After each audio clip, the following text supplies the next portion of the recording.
lah Bu. Okey, yang pasal hari ni kita ada satu kakak ni, dia my walk in office lah. So, kakak ni tak kerja tapi kakak dapat zakat.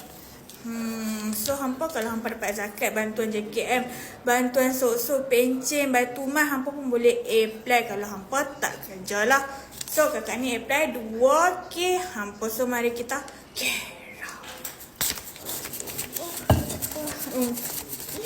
6, 7, 8, 9, 10. Kau main apa?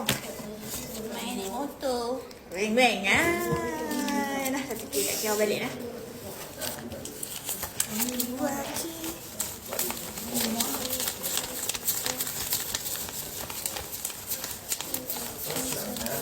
10.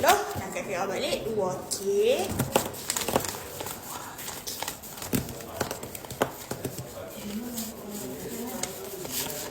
Cukup?